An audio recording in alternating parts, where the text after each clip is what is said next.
Hi, everyone. Thank you for joining us today for our second conversation in a three-part series on embedded finance. When you think about embedded finance, the first image that comes to mind might be a mobile payments tool in WeChat, or maybe a bank account for Uber workers. What you might not know is just how much work goes on behind the scenes to make those embedded features possible. Today, we're going to peel back the curtain on the hidden plumbing that powers embedded finance globally. These companies act as the connective tissue between digital apps like WeChat and Uber on the front end and regulated balance sheet providers on the back end. And while an entire panel on infrastructure might sound dry, we'll explore why these businesses are actually unsung heroes. Just like you can't take a shower if the pipes in your house break, embedded finance grinds to a halt if you don't have the right plumbing. My name is Sarah Morgenstern, and I'm a venture partner at Flourish Ventures. Flourish Ventures is a global fintech venture capital firm. We back entrepreneurs whose innovations advance financial health for individuals and small businesses, and I focus primarily on our work in the US. Today, we're going to build on our first discussion in this series, where we talked about customer-facing digital platforms. Now we'll turn our attention to the plumbing that makes it all possible. To define terms, when we say plumbing, we're talking about companies that make it easy and fast for third-party developers to embed financial features into their offerings. Features like payments, checking accounts, and credit. These infrastructure providers do the heavy lifting on core operating and compliance functions. For example, sponsor bank integrations, customer onboarding, and card issuance. As a result, financial products that regularly took 18 months to launch in the past now can be stood up in a matter of weeks for a fraction of the cost. If that all sounds complex, it's because it is. Fortunately, we're joined today by leading fintech executives from around the globe. They're going to help us break down this tricky topic and understand what it all means. I'm thrilled to welcome our panelists. We have Doug Storff. Doug is the founder and CEO of Swap. Swap is a Brazil-based platform that powers businesses to embed financial services. We're also joined by Amanda Swoverlin, Chief Compliance Officer of Unit, a US-based banking-as-a-service platform. And finally, Madhu R, co-founder and CEO of Yap, an API platform for banking and payments products in Asia. Thank you all so much for being with us today. Let's dive in. So I want to start by bringing this topic to life with some real-world examples. You all are solving really interesting pain points for pretty different customer segments. And Doug, you and I have talked about Swap's work on flexible benefits. So let's start there. Tell us about the specific pain point you're solving for a client and what use cases you're enabling. Hi. First of all, thank you, everyone. It's a pleasure to be here with you. Yes, in Brazil, it was very customary for the companies to offer meal vouchers to their employees. And this was typically done through a system of a closed loop payment arrangement, where the company that was powering the distribution of those meal vouchers were doing so by investing at the same time in building a network of restaurants and supermarkets that would accept those meal vouchers and going after the companies that were willing to distribute that, right? This was obviously very costly and, as you mentioned, very time consuming to build from scratch. And that ultimately led to a market concentration in Brazil.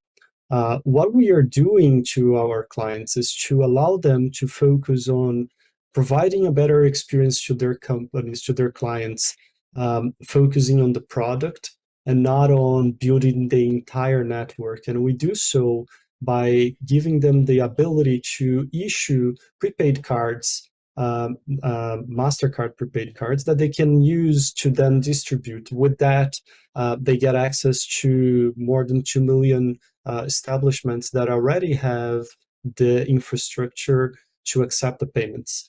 And as you can imagine, this is only possible if you build the entire infrastructure behind it, meaning having the ability to safely have the money deposited in digital accounts, having the connections with the card brands, having the connections with the banks to get the money in and money out, and everything that goes with it.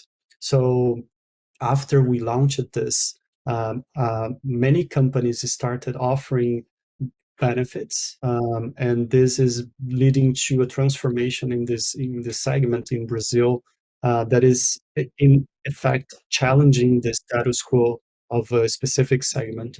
This was one of the first enablements that we did, and from there we are evolving to other segments as well.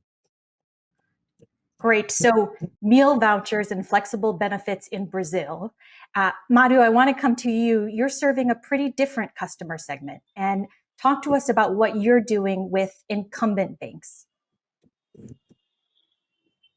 Yeah, I think when we started out, we had the problem solving that we had to do for the number of banks that were out there was really around how do we build this into a business where it was not just solving for the technology sort of aspects. Obviously, technology was at the core of our offering is, and it continues to be that.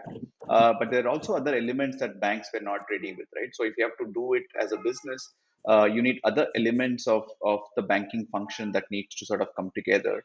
It could be operations, it could be customer support, it could be KYC for that matter. All of these elements will have to sort of come together. And our initial, couple of years, we would have spent a disproportionate amount of time, working with banks to try and set these processes in place. And then, you just had technology that took over, and we were able to sort of make this into a cookie cutter model where any new that fintech that comes in, we are able to sort of churn out those programs really quickly.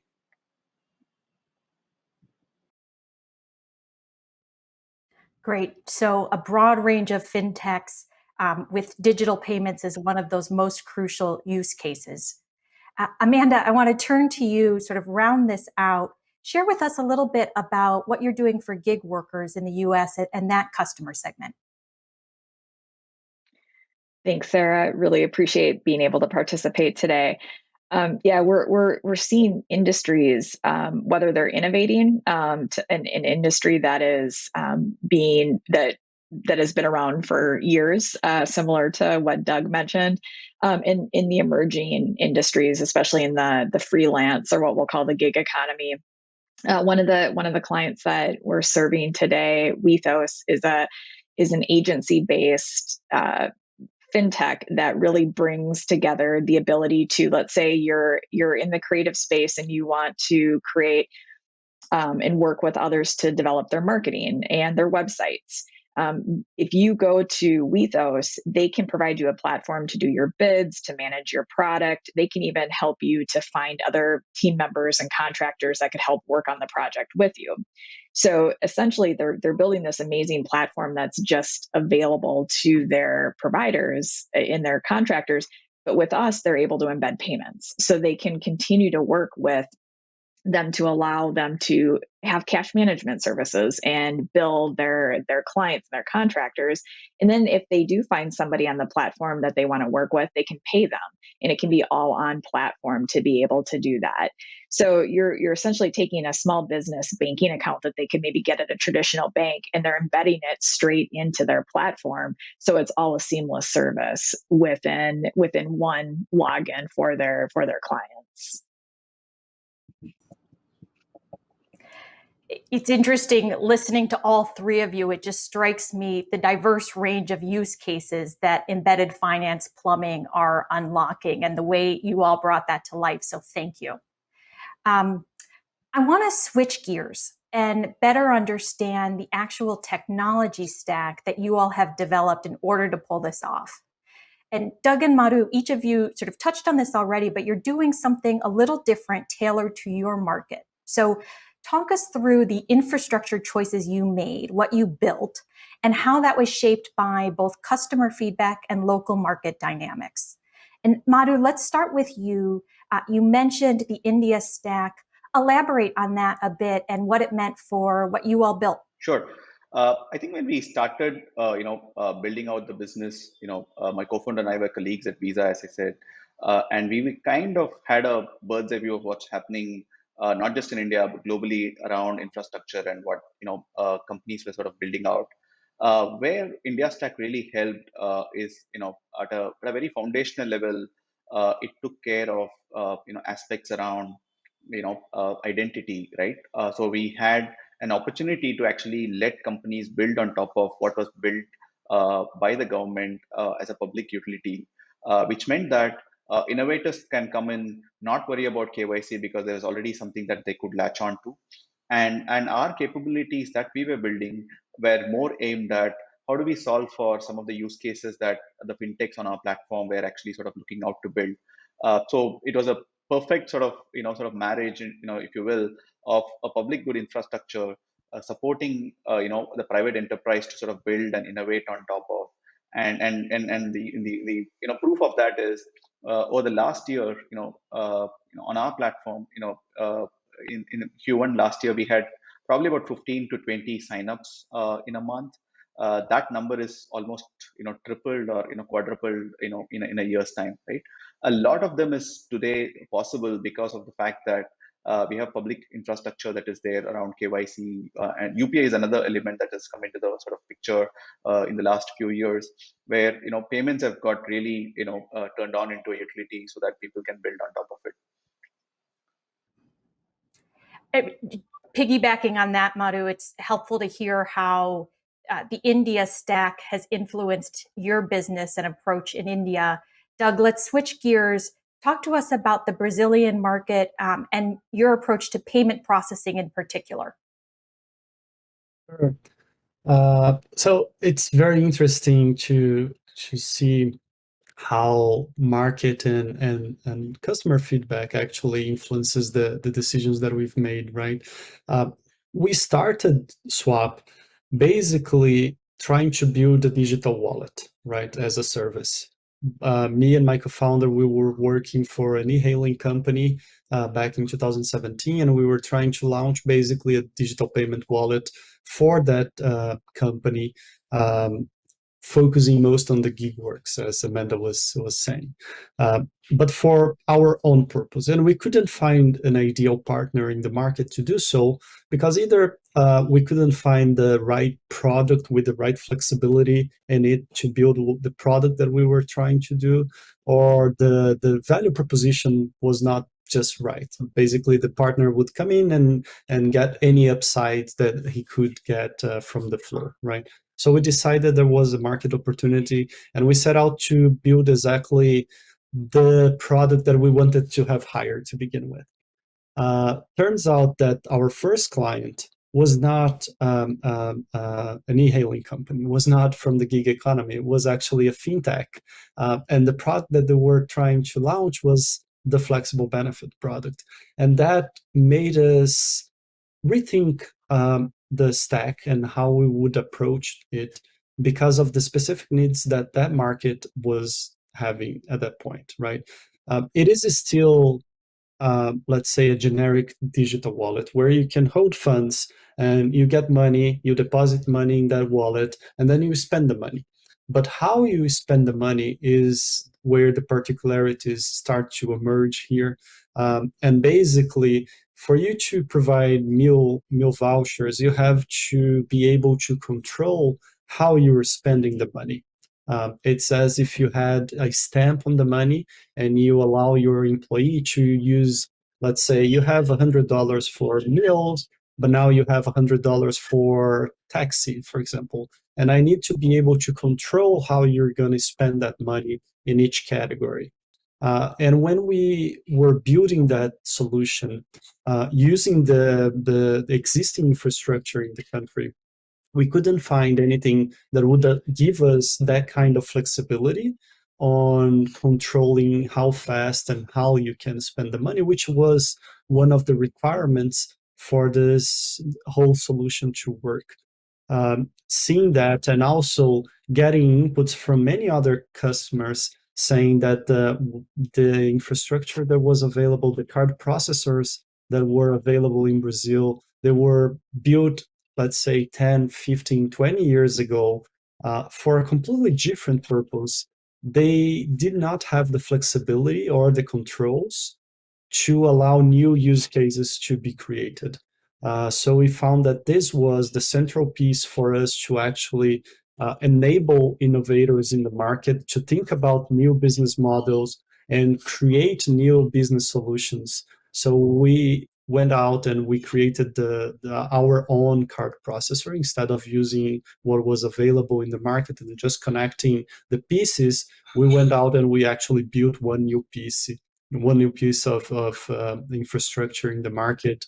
And today, I believe we have the most flexible card processor in Brazil because we built this already with the mindset of allowing multiple use cases. Obviously, the flexible benefit was the first one that we thought about, but this led us to think differently on how we can approach the infrastructure piece, providing more flexibility and allowing the creativity basically from new innovators to emerge. So you saw, Doug, a gap in the existing market infrastructure. You solved for that, and in turn, it's become a market differentiator. And I think that's something we've seen across the emerging markets, that sometimes because the stack itself is a little bit less developed, you're stepping in to fill that gap, but it actually serves as an advantage for you long term. In the spirit of competitive advantage, as embedded finance has taken off, a growing number of startups are focused on the infrastructure opportunity we've been talking about. And so I want to look at the question of competitive differentiation a bit more closely. And Amanda, I want to start with you because Unit has staked out a number of distinctive approaches. So explain to us what differentiates Unit in the US. Yeah, it's very similar again to Doug's use case. The amount of friction that a company, so in the use case I gave before with Wethos, that they would find going directly to a bank, the cost and the amount of time it would take to stand up one of those products could be, millions of dollars and 12 to 18 months, working in the traditional model. With Unit, we really like to think of ourselves as the easiest way for a company to embed themselves because of the tech that we provide, the fact that we already have the bank partnerships already established, the contracts are already in place, there's a process to onboard. And personally, what I love is the compliance element of it. Folks who are developing a platform for creatives don't necessarily want to understand what Bank Secrecy Act rules apply or what Regulation E stands for or the NACHA rules. Forgive me for all of my acronyms, but there's a lot of brain damage that can happen when you have to learn about those things on top of what your core business model is. So we've really built the system around amazing APIs that we continue to get compliments on. Our tech team is amazing, and it's moving from what some in that direct bank relationship of exchanging files now to a very seamless and secure API connection. We've built our own ledger, which is fundamental to our offering, and I think really does differentiate us from a lot of other platform players. And we take the heavy lifting of the compliance. So I have a team of experts who have, a lot of us have been career bankers or former examiners, have run operations departments and understand how to talk to our partner banks and also the fintechs and do the translation for them. And so that we already have the pipes and the contract signed and the vendors to do the KYC checks. We already have the money laundering software in place to run through the platforms. We know how to process a Reg E dispute and properly credit that. These are all things that left to their own devices, they'd have to hire the expertise to do. They'd have to sign contracts, which can take months. So the use case I gave earlier, we were able to get that company up and running and have a product in market in less than 60 days.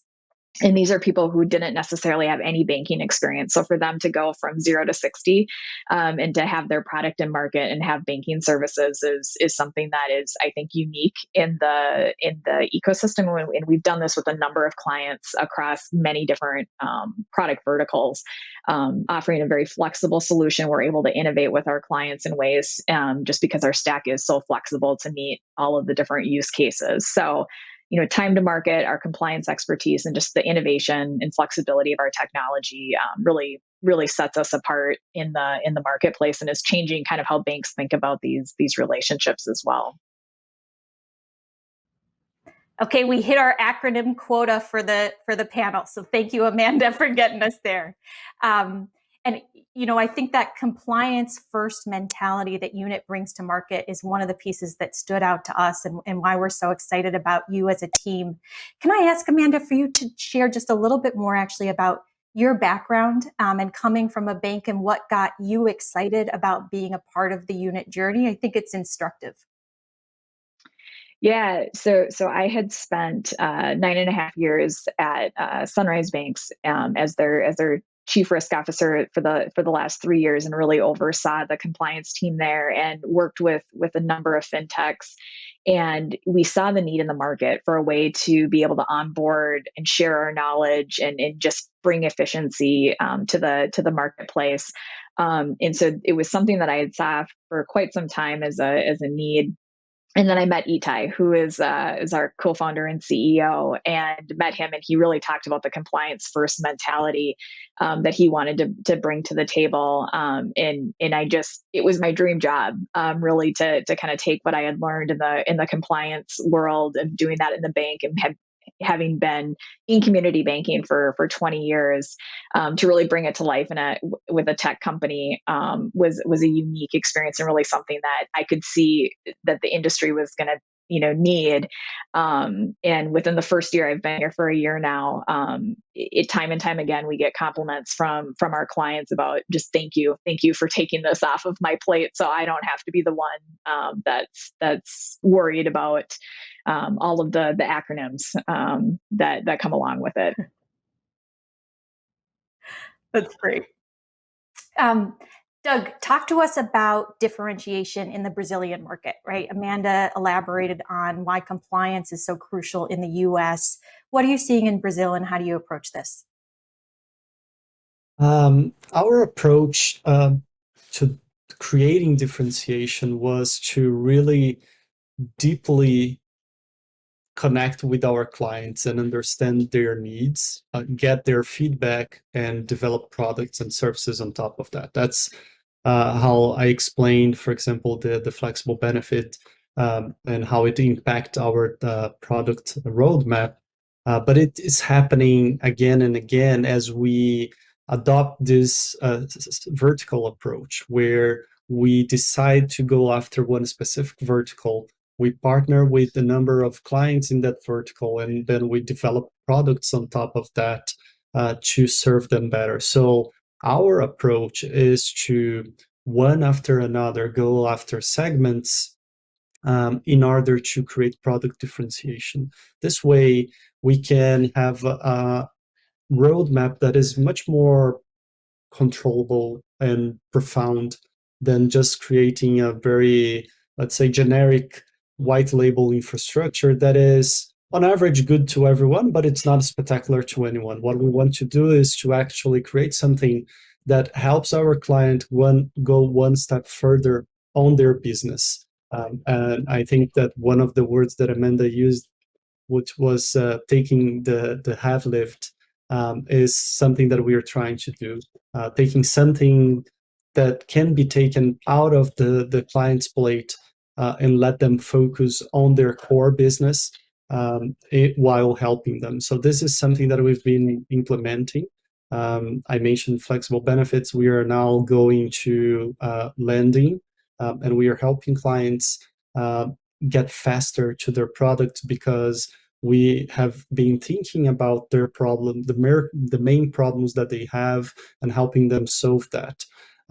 Also, one thing that is helping us is the market is being shifted in Brazil, and infrastructure players are in high demand, and some incumbent players are going to the market and just acquiring infrastructure players instead of building themselves or instead of hiring them because they want to somehow control the roadmap, have influence over it.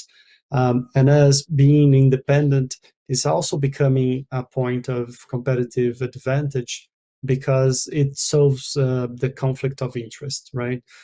When, let's say, a retailer comes to the market and buys an infrastructure players, obviously other retailers are going to be a little less inclined to go and put all their volume on that infrastructure player because ultimately they're helping their competitor. So maintaining ourselves as an independent player is more and more becoming a source of competitive advantage as well. So we've heard about compliance and independence in market structure. Madhu, anything you want to add about how you approach competitive differentiation in the India market? Sure. Yeah, I think Doug spoke my mind, but if I have to add two, find unique. One of the aspects that we sort of lay a lot of emphasis on is the fact that by working with us, the fintechs actually don't have to deal with the banks, right? Which is a big relief for a number of companies when they come from a world where they're not in the financial services space. They don't understand the nuance to it, both from a people standpoint as well as a process standpoint, right? That's a very important value that we get to them. So as a case in point, when we started out, it used to take almost about 6 months to get a product into the market, right? Working with the banks and figuring out how to sort of go about doing it. If you're lucky, you will get this out in 6 months. All the stars align. But we have been able to crash that to almost 6 weeks, right? Our entire organizational effort is how do we get this done in 6 hours, right? So that kind of becomes the North Star to sort of go after. That's one aspect. While the other is, in a number of ways, and it is to allude to what Doug was sort of talking about, we spend a lot of time trying to co-create solutions with some of these fintech partners, right? Because what happens always about we having, thinking about a particular product or, serving a particular segment. It always ends up being what can we create together. So in some ways, when we present, we talk about this as Lego banking because you bring different pieces of a Lego, toy, and it's left to the imagination of the child to actually see, so if you think of banking in general and the infrastructure playbook as as pieces of Lego, we are just sitting with the fintechs to actually create, see what we can co-create with, right? So therefore, that makes us a partner in their success. By default, it means that you will keep iterating the product until you get to a finesse where you believe that it can. And that conversation and that product approach really lays the foundation for a really long sort of relationship, right? And a case in point that have really gone about hitting scale have we have sort of grown with them over the last 3 or 4 years, right? So that's that clearly is because they don't even think about looking at other options because we are part of that organization and we have grown kind of with them as well. All right, Madhu, I'm coming to you for my next Lego project. I love that as a metaphor for co-creation and how you all are able to help your clients envision concepts they might not have thought possible, especially when financial services is not built into their DNA. Right. Terrific. So let's peer into the future a bit together as a group and talk about where embedded finance is headed next and how your plumbing solutions might evolve. Amanda, I know Unit sees a lot of potential in the small business market. Can you tell us more about that? Yeah, the US market we've seen tremendous growth with consumer products. I think you can look across the industry and look at any marketing campaigns that you see on any of the major social media platforms, and a lot of them are geared towards opening consumer bank account with some of the major players in the country. What we're seeing a trend towards is really small business banking, in really targeting small business owners, people who are selling items on Etsy or Shopify or you name it, right? Or gig workers, right, that want to have a seamless way to separate their finances from their gig work from their personal. We have the ability to really offer these tailored and custom solutions for these small business owners that are different than what they might see at their traditional bank down the street. That's kind of a one size fits all product, where they can get more insights into their spending. They can see. I mean, we have fintech providers that are finding ways for the gig economy workers to optimize their work in where should they be driving, where should they be delivering at any particular time. When you can combine that with a small business checking account, it just makes it all even that much more powerful for those small business owners. So I think we're going to continue to see evolution and really that small business checking account platform take off. Doug, what about you? What do you see coming down the pike in Brazil? There's been a very strong push from the central bank to open up the market and allows for new business models to emerge. Right, we've seen this trend since around 2013 when they created the figure of the payment institution in Brazil that allowed for the first time for no banks to hold actual money from the users outside of the bank.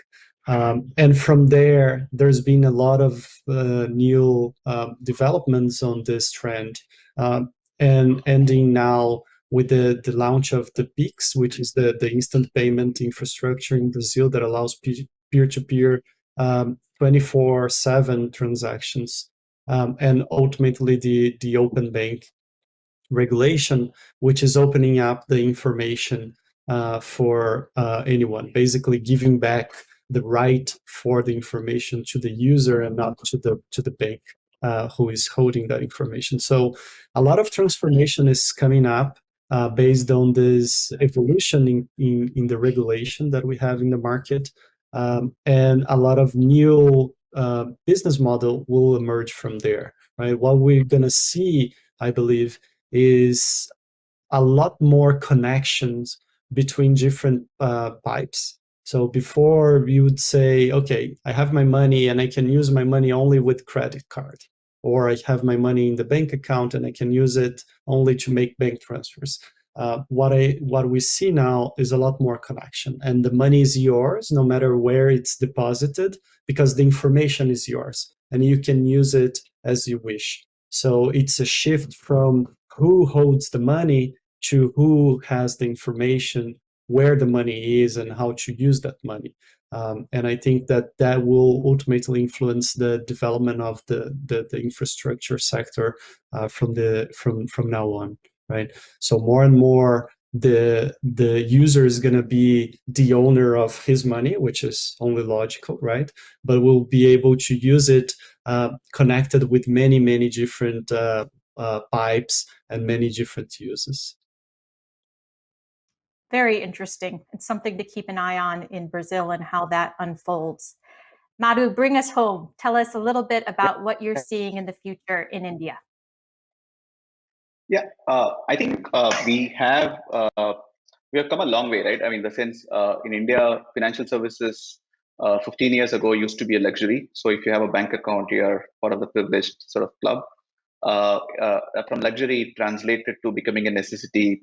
Over the last 10 years, it's been a journey where when access was given to everyone. A lot of the infrastructure capabilities from the government side got enabled a number of other products to become affordable. Now it's actually sort of transforming into a utility, right? Where every service and product, you have innovators coming in and saying, I will sort of chip away this part of the customer segment for them. So we believe that this is going to become a utility, and in that journey, what infra is very similar to how cloud computing went through, right? So initially you had Amazon's, sort of slogging it out before other large consumer, all of the FANG realizing that there's a lot of money to be made, and you had behemoths getting built out from cloud infrastructure. Likewise, we believe that we are at a point in time where banking infrastructure will also go the cloud computing way, where banks will realize that it's better, cheaper, more efficient to run it in specialized rather than keeping it all in-house. We already see that movement in that direction happening. So we'll find more and more banks opting to take agile, relatively new tech platform like ours.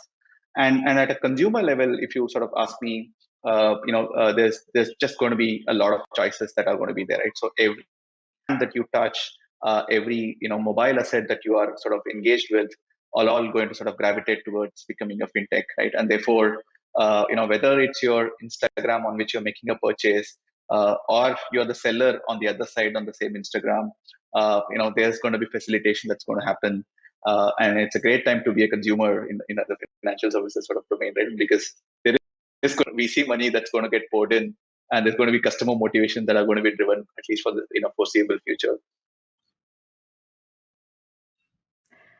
That future-looking excitement, I think, is a great note to end on, Madhu. I want to thank everyone for joining us for today's conversation about the plumbing that powers embedded finance, and a huge thank you to our terrific panelists. This was such a thoughtful and insightful discussion. I was struck throughout by the diversity of the segments and the use cases that you all are enabling, the complexity of the technology that you've developed, and the way that you're able to take that off the table for your clients. And Madhu, to your point, the notion that we're just at the start of this journey and there's so much creativity ahead and real impact potential for the underserved. So thank you again to all. If you have any questions regarding today's discussion, Flourish Ventures, or our portfolio companies, please don't hesitate to email us at events@flourishventures.com. Great to see you, and have a nice day.